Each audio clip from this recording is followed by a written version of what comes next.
You're not at the debate tonight, obviously. Did you think that that was a good decision to miss the debate?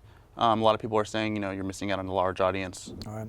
It's sort of a trade-off, and you've got to make a strategic decision. On the one hand, there's only 3 weeks left, and if you're designated by the media and you accept the label that you're second tier, I think you're telling the voters, well, I guess it's over. It's 3 weeks to go, and you're second tier.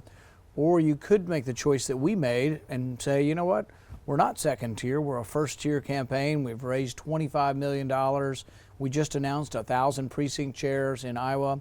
And guess what? We are first tier, and we're going to take our message directly to the voter. We chose the latter because we really do believe that we have a chance.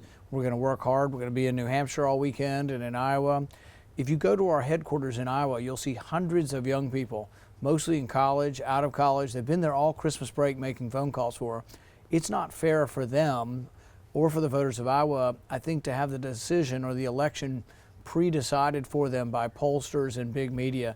So we just said, no, we're not accepting second tier. We aren't second tier, and we'll soldier on. What would you say to critics that say that Fox can't have everyone on the main stage, so they have to set qualifications, and they're just enforcing those qualifications? Well, they have been having everybody on the whole stage. I mean, they've had a few others not on the stage, but we had 9 on the stage last time. And I guess the question would be, why would we have 9 for 5 months and then change the numbers? But I guess our problem is even setting the arbitrary standards that they did.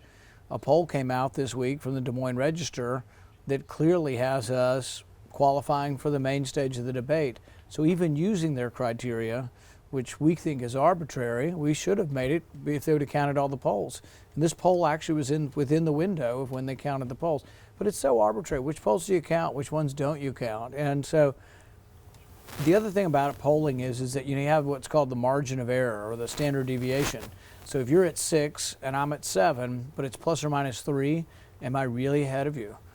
Right. Scientifically, no, we're the same. But that's what they're making a judgment based on tenths of a point when the margin of error is several points. So it's not good science. You said that just a second ago that some polls have you qualifying for the debate, and obviously they disagreed. Do you think that Fox is trying to censor your message? It's very different than the others on the stage. I think the party at large wants very fewer choices, fewer selections, and it may not specifically be targeted to me, but I can tell you that our supporters feel like that we are being excluded from the debate and feel that you are excluding our ideas, and by extension, you're excluding my supporters from it.